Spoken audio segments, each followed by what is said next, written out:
You are listening to the Move the Dirt podcast. The information provided in this podcast is for educational purposes only. It is not intended to provide medical, legal, or any other professional advice. You should always seek advice from an appropriately qualified and experienced professional.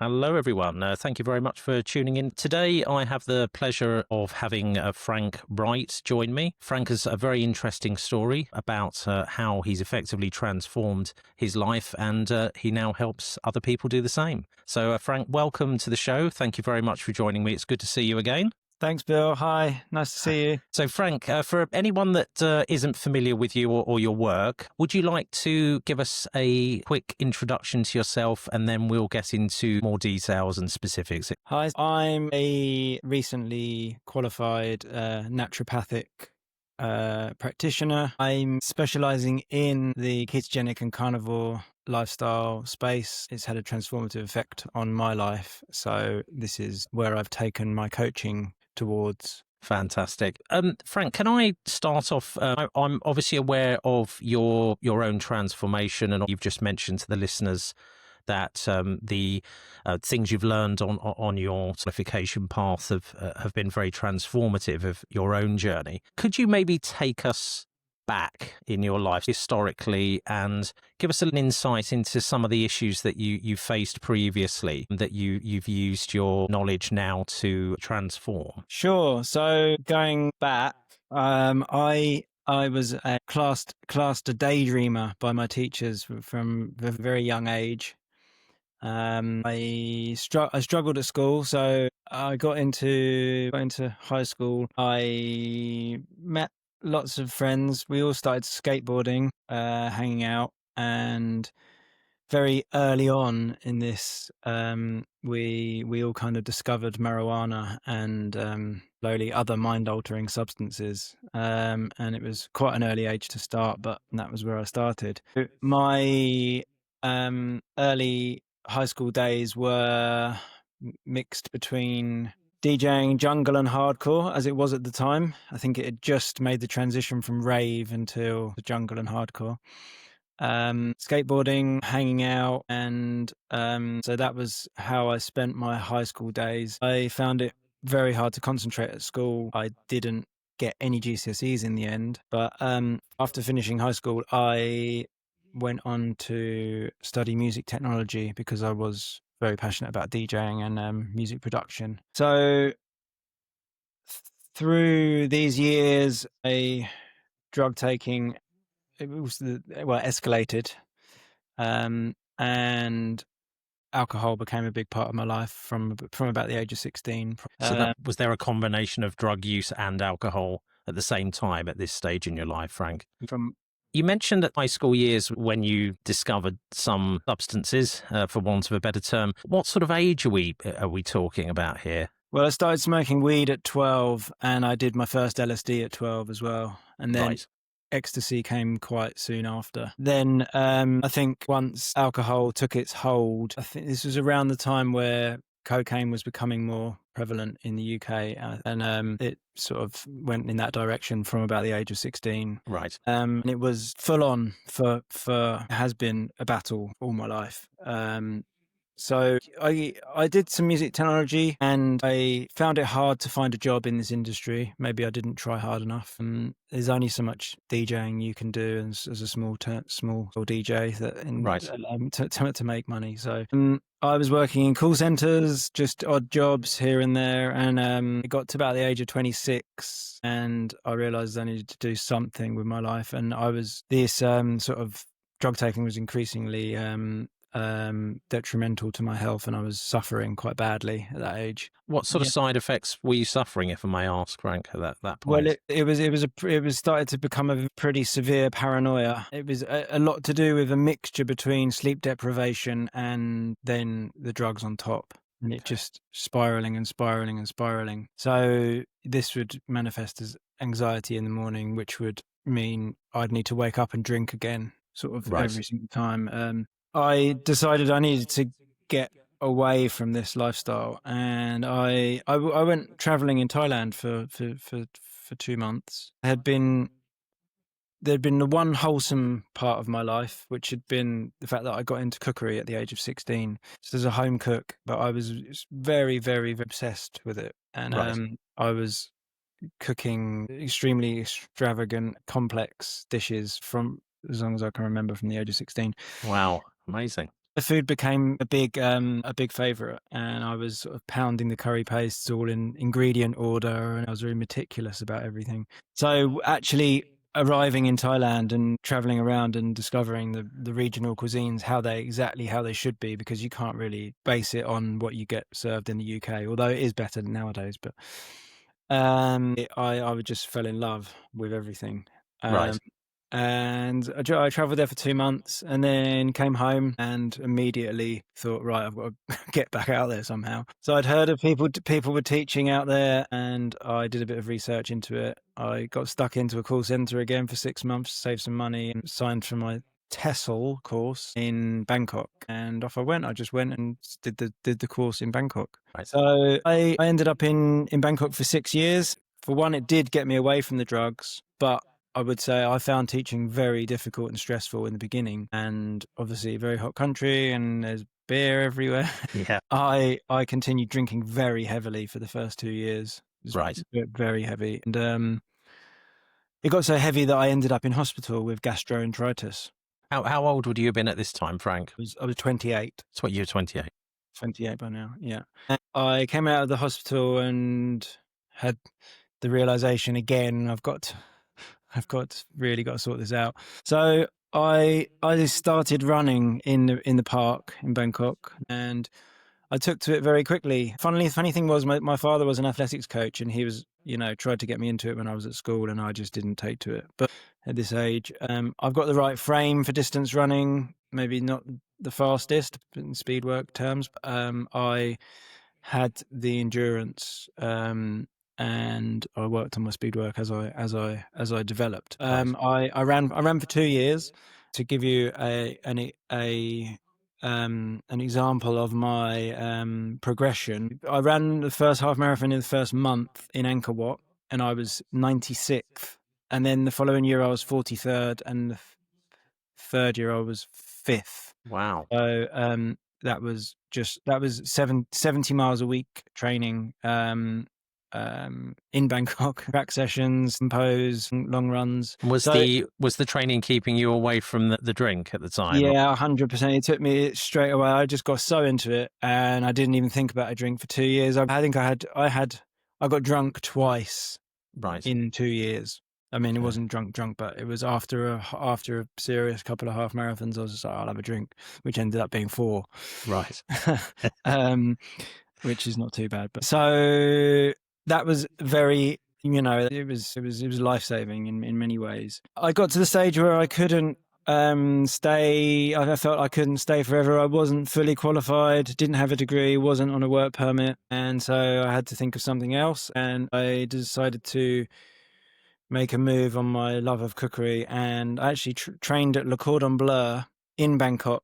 I trained in pastry exclusively, so I became a pastry chef, and that took 1.5 years at the weekend while I was still teaching. At this stage, I did too many half marathons in a row, and I got injured for the first time, and I was doing that and the study, and it just fell off. And then yeah. I took drinking back up again for my last year in Bangkok, unfortunately. So it almost seems like that there's like a cycle where you're going through what might be held to be sort of very positive behavior, and then it's almost like you're sort of falling off and you're going back into, maybe, if I can use the term, maybe destructive behaviors. And I think that in one way or another, I think that's something that lots of people can relate to, be it whether it's drink, it's food, it's drugs, whatever. I think that's something that's quite common. So when you were injured, had you finished your course then, or were you still studying at that I point? was just starting. Right. Well, I was 6 months in, maybe something like that. And then I got injured, and I was all day. It was 11 hours Saturday. It was 3 lessons every Saturday, and then a teaching a week. And I was used to running twice a day, 6 days a week. And it just, I just fell off, and it was just easy to just slip back into having a few, which turned into more than few. Sure. So anyway, there was that. Yeah, that was the last year, and then my intention was to go back to the UK to work because the salary wouldn't have been great until I was there. Came back to the UK. I came straight back to Brighton. I worked in the best restaurant in Brighton for 2 years. Very, very low pay. In fact, I was probably earning less than I was in Bangkok. And obviously back in the UK, which is at least a third more expensive. Sure. It was tough. And also I came back, met all my old mates that are pretty much up to the same things. And although a lot of them still have very good careers and hold them down very well, there's still a lot of drugs and drink. Yes. Even at the age of 30. And I just fell straight back into that. And chefing is much more stressful than teaching. And, beers after work culture. And so it was almost exactly where I left. I started again straight away from the second I got home. And that spanned my whole cooking career, which was about 10 years. After the first 2 years in Brighton, I moved to London and I did some Michelin star stints and 5-star hotels, and I ran a 4-star hotel for 2 years, big events companies. Also, I did all sorts. But it got to about, I'd say, 6 years in of my chefing career, and I realized it wasn't working 70-hour weeks and then staying up all weekend. It's a tough job, isn't it? I mean, I really respect the people that can do that job, because a couple of friends of mine are chefs. It was going back a good few years now. I was a lot younger, and I remember going to his house, and he said, I'm going to cook for you this evening. I'm so excited. He was a well-regarded chef in his field. So I arrived and I said, okay, what's on the menu then? He said, I'm going to cook you chicken and chips. And I have to say, and as I said to him at the time, in that moment, I was a bit deflated. And I thought, I've come round, you're this amazing chef, and you're going to cook me chicken and chips. And I remember him saying to me afterwards, he said, but it'll be chicken and chips like you've never tasted before. And boy, was he right. It was absolutely off the scale. And so, yeah, I'm familiar with what it takes to be a chef, and yeah, incredibly stressful. So yeah, I can understand what you're saying there entirely. The reason I chose pastry, because I thought maybe it would be less stressful. In some respects it is. If you're ready for service, as long as you're ready, which is not always the case, then it can be quite smooth, and it's obviously a cooler kitchen. As I say, every day is different. Sure. But yeah, I've worked in some of these Michelin kitchens, and it's insane. Some of the stuff happening in there is you've seen clips of Gordon Ramsay and stuff like that, but there's wow, it's another level. Anyway, I got to about the age of, I guess it was 36, maybe something like that, and I started to look into nutrition. I thought, I'm spending all this time at work. I started to stop going out as much at the weekend, started having a few weekends off, and that were actually off and chilling. I first looked to Rich Roll, the vegan ultra runner, his podcast. Right. That first sparked my interest. Some of the guests on there. I heard the vegan gut health expert, Will Bolshewitz, and he had a book called Fiber Fueled, and I read that. And I was at this stage swayed by the value of plants in the human diet, and going on from there, I actually went vegan for 6 months. So what was your diet like prior to that point, Frank? Would you say it was a bad diet that you had? You may do now, but one thing I would say is it had always been good, because I've been cooking since I was 16. Even in Bangkok, for the first year I didn't have a kitchen, and I did eat out for that whole year. Yeah. But then I got a kitchen so 5 years in Bangkok I cooked. I didn't even eat street food. I mean, I would occasionally, but I would just cook Thai dishes at home. So everything had. Before I started cooking, it's like my mum wasn't a great cook, and it was just whatever it was, and I was fussy as well, so it's not all her fault. And so my diet up until I was 16 was shocking. Okay. But so what was it when you say you started to look at nutrition? I mean, if you felt that your diet was decent at the time, what prompted you to start looking into nutrition? I knew I wasn't feeling great, and I knew there was really a main reason because of why that was. I just thought there must be more answers. There must be ways to optimize energy levels at work. Right. Things along this nature, just trying to feel my best. So did you feel that the energy issue that you say you wanting to optimize energy, was that connected to how stressful and how busy you can be when you're working as a chef, or when you were away from work, were you still feeling as though you needed more energy? When you're a chef, you spend 12 hours, and it depends on the job. It can be 16, can be 18, on your feet. And you go home and you die, and you go back and you do the same thing again. And then you get the weekend and you do very little. But I was living this life where I would just go straight out on a Friday and then come home on Sunday night and you go do the same again. It was almost as bad as that. And it was for so long. And so I got to the stage, as I said, I stopped. I kind of gave that a rest. And I just started to look for more answers to how to optimize my health. And so, as I say, I had always eaten, it had always been home cooked. It's very rarely takeaways, as I say, from the age of 16. But still, I thought there must be more answers here. So I'd tried cutting the animal proteins and eating only plants for about 6 months, and I felt very gassy and not so well. Right. It didn't work for me at all. When you go down the rabbit hole in podcasts, you find a new guest and a new expert step by step each time. And I found Dr. Mark Hyman somehow. Now, he's a fat-focused functional medicine doctor, but he still believes in plants very, very strongly as well. Right. Which is all fine. But I heard one of his guests talking about how you can obtain the phytonutrients from plants in grass-fed meat, in grass-fed animals. And I just found this so fascinating. And so I started to eat animal proteins again, and tried to source the highest quality I could find based on what I'd learned here. This moved me on to, so Dave Asprey is friends with Dr. Hyman, and I first heard about bulletproof coffee through him, and I thought that was wacky. I'll give that a go.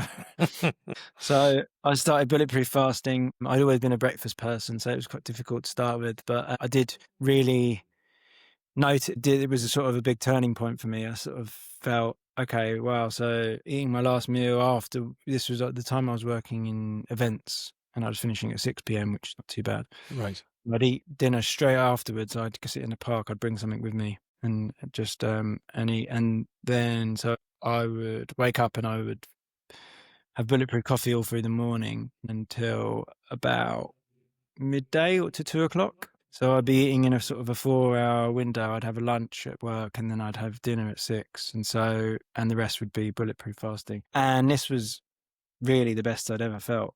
I kept that up for 2 years. But I would say I didn't feel great after the second meal. And it would usually be, it was pretty low carb because I was learning about ketosis at this stage. Right. It would usually be pretty much a kind of a raw salad, maybe a few cooked things in there, and some kind of protein, like I was quite into oily fish at the time for the omega-3s. So I'd have some mackerel and salad or something like that. But I always remember coming home and still feeling very gassy and not so great when I went to bed, maybe a little bit anxious. So I continued eating this way for like the next 4 years, but I laid off the bulletproof fasting and I just started to eat what I believe to be nutrient dense mixed diet of foods, usually as organic as possible, wild fish, the best quality grass-fed meat I could afford, sometimes 3 meals a day, sometimes only 2 meals a day, sometimes just, black coffee fasting now in the morning instead, and just mixing things up and feeding windows, mixing them up, learning about autophagy and fasting a bit here. I got to the age of 40, and unfortunately my father, as I said, was an athletics coach. He had developed Lewy body dementia 8 years prior. Right. And originally it was a type 2 diabetes diagnosis. I guess it's another part of my story, actually, and part of the reason why I'm now a metabolic health coach. What I witnessed in my father, I had to put this together later for me to realize what I believe is the cause of his diabetes, which as we now know, neurodegenerative diseases are actually classed as type 3 diabetes. So it is really just a follow-on of the type 2.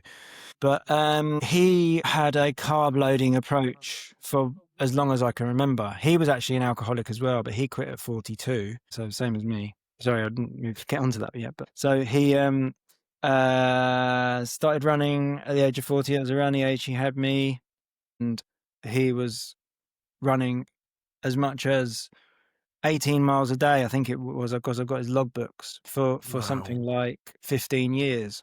He just used to go off and go running for fun. That's It was never speed in there. It was the same mileage, but he just loved it. Over the downs, because we're in Brighton here. So when I looking back to remember what he ate, was something like he would eat 10 potatoes with some veg, and I can barely remember any protein on there, and never really any fat, apart from maybe some olive oil. But he did have margarine on his toast in the morning. He'd have buckets of toast. So that diet's very carb heavy then. Yeah, and he would also eat buckets of fruit as well. Sometimes if I remember, like 10 pieces of fruit a day. And there's barely any fat in there. There's barely any protein in there. And I mean, now we know that, excessive steady state cardio is not great for you either anyway. It's quite, detrimental on your joints and probably on your brain also.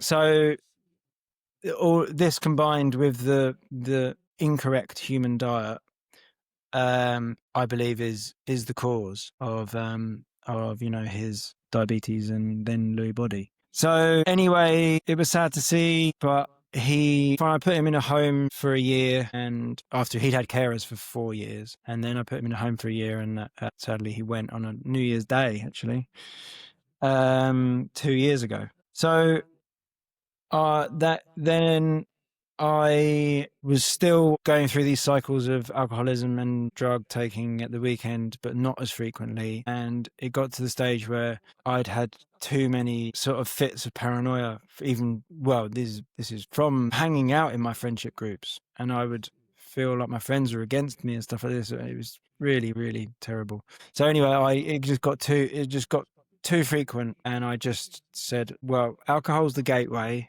I'd actually tried to quit alcohol 4 times in the last 4 years. And I just said, okay, this is the time. And I just did it one day overnight. I said, I'm just not drinking again tomorrow. And that's it. And it was the answer. I didn't think about taking drugs since I did that.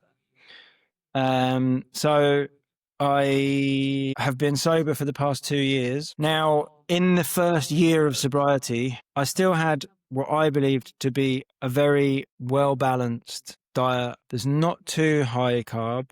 That still has, I understood the value of fat. All of your fat-soluble vitamins are there from animal proteins. And I still believed that plants were, all the phytochemicals and, the polyphenols and all of these Sure. compounds that were advised are beneficial with their small hormetic stress, etc. There's the Zoe Gut Health app that advises you to eat 30 plants a day, which is a new and fairly new thing. And I'd been eating that many plants a day for as long as I can remember, if not more. And to be honest, I was what I think now, but I would never have. I just thought I was doing everything so right that I would not have admitted that I had a pretty serious form of IBS, because Right. I was a complete ball of gas every single day. How long had that been going on for, Frank? Probably as long as I can remember, when I really think about it. Right. But I think with sobriety, I started to really double down on the amount of plants, and I was making these really, like, every plate I'd have would have 20 ingredients on it. Right.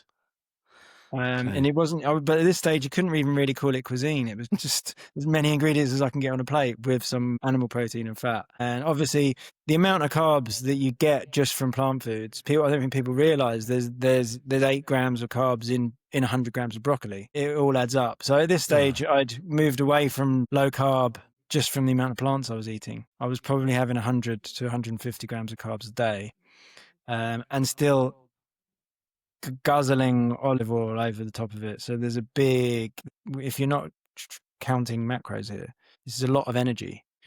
And now, since learning, about how metabolism works and things like the Randall cycle, that's not the best idea. Yeah. So in this last year, I was sober, doubling down on plants, what I thought was the optimal diet I could consume. I was at this stage. I read all of Dave Asprey's books, and I was doing all of his biohacking techniques. I was cold plunging. I did it all through winter for about 2 years. I filled my bath up in my old house, massive freestanding bath, every morning with ice, 6 a.m. And I'd sauna 3 times a week, lift heavy 3 to 4 times a week, I'd sprint twice a week, sprint sets like you're getting chased by a tiger.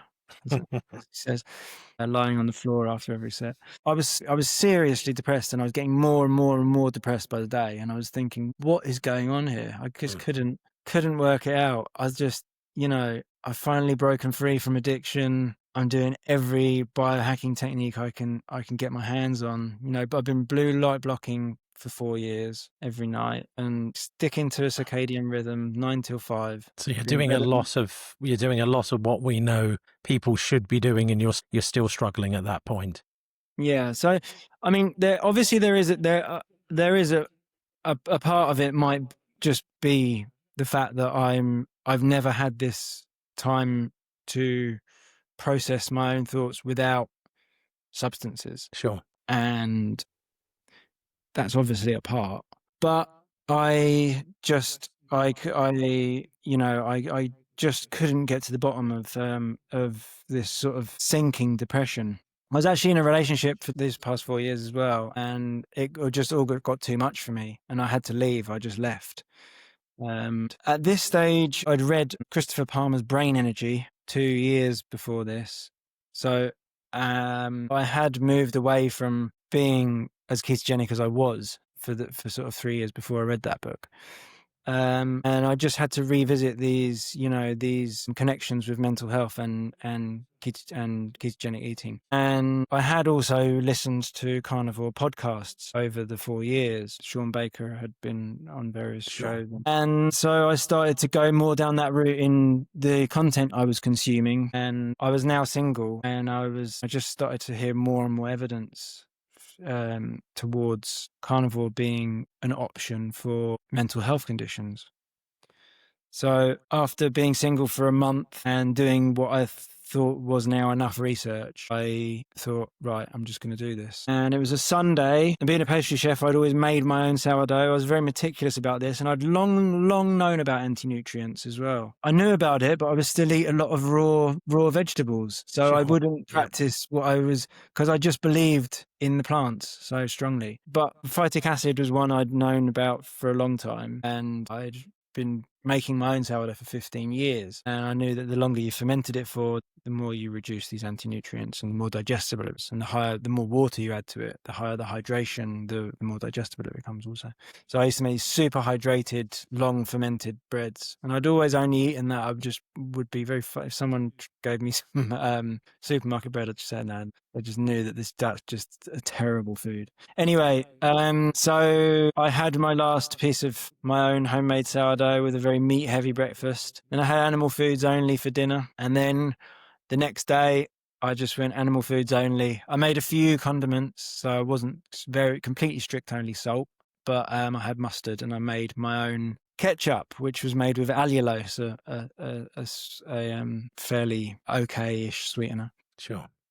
I ate those 2 condiments for the day with my very meat-heavy meals. And I felt fine. I was like, okay, I can continue with this. And then it got to the next day. So it was 48 hours into my reduction of plants, almost complete elimination, bar about 3 or 4 ingredients. And I woke up and I felt like a completely different person from the second I woke up. Within 48? Within 48 hours. Wow.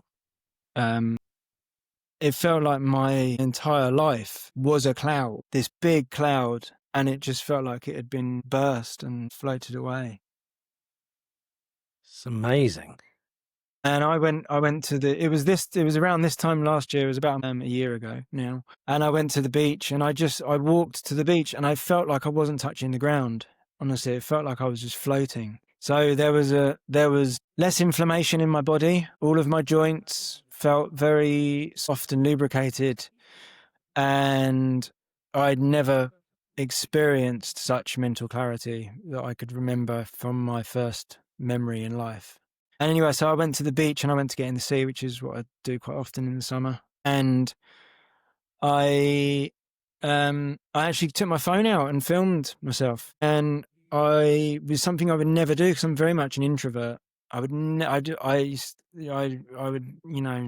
post pictures of me online and things like that previously. And I recorded myself. I did 2 videos of just me talking, just in disbelief. I couldn't believe how simple something could be to have such a profound effect. And I just I felt angry, to be honest. I've heard some people describe it like they feel cheated because you live your whole life being told to eat a particular way that's actually making you feel far from your best, and then you steer away from what you're told to eat, and suddenly you're having this complete transformation. It's incredible. And did the depression lift with it? Had that lifted as well, Frank? Yeah, that's the thing. It was just I just felt like a different person. There wasn't these voices talking back at me. It was just calm, quiet, peace. For the first time, it felt that's incredible. As you say, going back as far as you can remember, you felt this way, and then within 48 hours,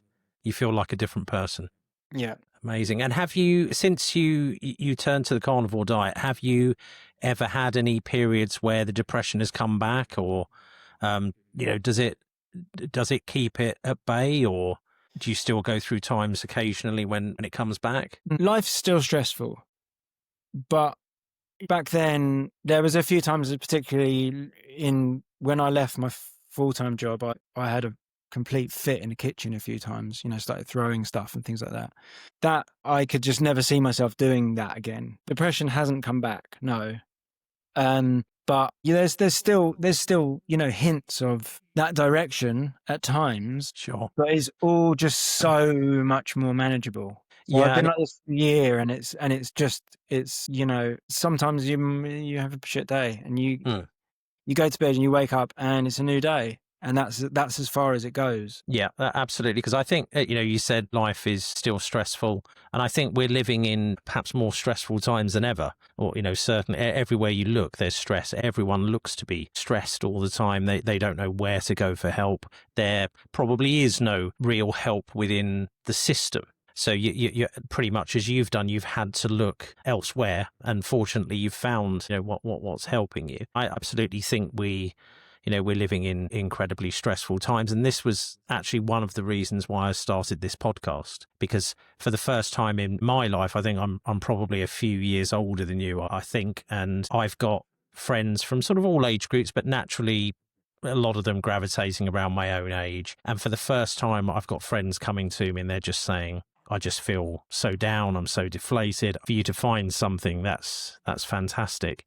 There's something I wanted to ask you about, because obviously you became a pastry chef. So obviously there's a lot of training, a lot of hard work has gone into that. You're then working in a very fast-paced environment, arguably a very stressful environment. How did you feel about being a pastry chef after you discover carnivore? How did that make you feel? I was working agency for the last 2 years which means because I burnt out on my full-time job where I was running a four-star hotel, it just got too much and I left. And then Sure. I'd done agency previously a few years before, and you just go wherever the agency sends you.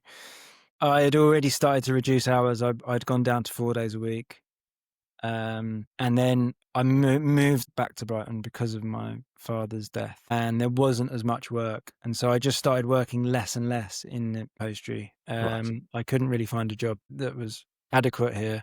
I did a few part-time things. I ended up helping open a gelato shop. And so I've been a gelato development chef for the past year. But I'd also started my naturopathic diploma. That was 3 years ago. I started that now. It was part-time online. So I passed that a month before going carnivore, just as I left my relationship last year.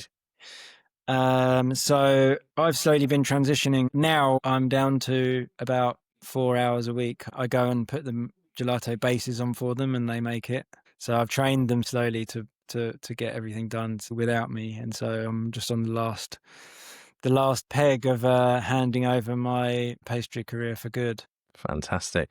And will that be you carnivore coaching full time from that point? Can you tell us a little bit about why you decided to become a coach and to help others? It was definitely this journey of nutrition research that came later on in my life. I just found it all so fascinating. It's obviously a part to do with the fact that I been cooking for so long, and then I started to learn about the nutrients in all these ingredients that I was using. It was just kind of a natural progression, really. It got to sort of, when pretty much all you do in your spare time is research the same topic, and even people start to comment and say, "Why don't you train to do something in this area?" And so, I probably procrastinated over that for 2 years before actually committing to a course. So yeah, I thought, okay, this is what I love now, so I'll move into this. And do you get a typical type of person, typical age group, or that come to you for help, or do you find that you're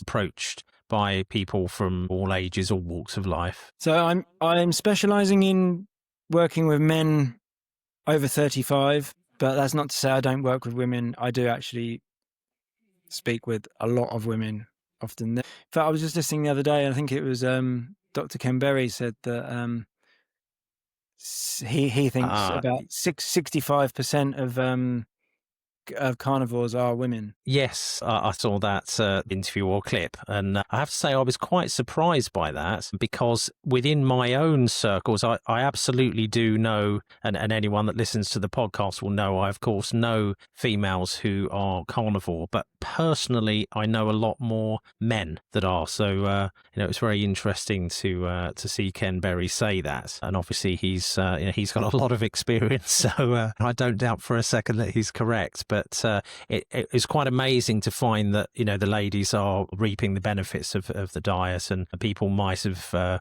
seen the interview I previously did with Dr. Rachel Brown. She's entirely carnivore now. I think definitely more ladies are definitely gravitating towards it. So do you find, in terms of the people that come to you for help, Frank, what are they experiencing similar issues to what you had, or are there different sort of conditions and difficulties that they're facing? Well, it's across the board, really. But originally, my focus was on mental health. But I'm working with people for many different conditions, and there's a lot of pre-diabetes. So reversing pre-diabetes, or even type 2. And also I've been working with some type 1s that now have much better insulin control. Well, that's interesting. But there has been one case where I actually helped someone come off meds with ketogenic eating that they've been on for 25 years within 3 months. There really is something to this. Do you have a combination of clients on slightly different ketogenic diets, or are they all carnivore? Does it vary depending on the person? What advice you give them? Obviously, I advise everyone to get as close to carnivore as possible, but it's down to them how far they want to go. And a transitionary period is very much advised. because your gut microbiome will not be happy if Right. you just jump in overnight. Okay. As I told you my story, I did, and I got away with it, and many people do, but it's not a clever idea. You didn't have any sort of symptoms of the so-called keto flu or anything like that yourself? I had one headache on day 5. Right. And I just drank so much salty water, and it went fairly quickly. I really got off lightly, and I felt amazing after, as I say, after 2 days, and it just continued. It's incredible the way that it impacts people in different ways, and I think the range of impact. I mean, you say yourself you had a headache on day 5, and then it goes away. I've been chatting to Richard Smith, who I know that you know, and Richard tells me that at one point when he was going through his transition, of course he does say that he was very poorly at the time, but when he was going through his he described to me that he went to bed and he felt so poorly that he actually said to his wife, "Can you come and check on me to make sure that I'm okay?" And then from that, where he describes that he's going to bed and he's wondering whether he's going to die, he feels so bad, and then he said, I get up in the morning and I feel amazing. And it's like, right, okay, I've got to go through this to get to the other side and see how good I can feel. And I think that's, a lot of people, myself included, have dipped in and out of keto, and I'm trying to get myself back into it and myself a more sort of carnivore approach at the moment. But I think a lot of people who try it, they give up before they come through and they're out the other side and realize, as you've described, how good they can feel. So, Frank, that brings me to a question which I ask everyone that comes on the podcast. And that's, if you could recommend one thing to people, so if they're going to change one thing about their new lifestyle, what one thing would you advocate for them above everything else? It's got to be ketogenic eating is also termed therapeutic carbohydrate restriction. There's, on one hand, it would be to cut carbs, but also I think probably if everybody has some level of gut intestinal permeability, leaky gut. So I think one of the major culprits of this is modern bread, modern wheat that's not prepared optimally. So probably just, if it was going to be one thing, just to get wheat out of your life to start. Right. Okay. Yeah. No, I've heard a lot of people say that with the wheats and the grains, they really do us some damage with, particularly, as you say, the lining of the gut. If people would like to find out more about your work, how can they find you? I'm mostly on Instagram at the Frank Wright _. I'm currently branching out into YouTube, just at the Frank Wright. Okay. So that's a lot of fun at the moment. And I have a school group called Primal Clarity, which is free to join. So those are the main places you can find me at the moment. Fantastic. Well, I will link those in the description to the podcast. I'm hoping that you're attending some of the live events that are going on this year, because we've not met in person yet, and it would be very nice to meet you in person. So thank you very much for joining me today, Frank. It's been really lovely to speak to you, and wish you all the very best, and look forward to seeing you later this year in person. Thanks, Bill. Look forward to it. Do take care. Thanks. Bye for now, Frank. Bye.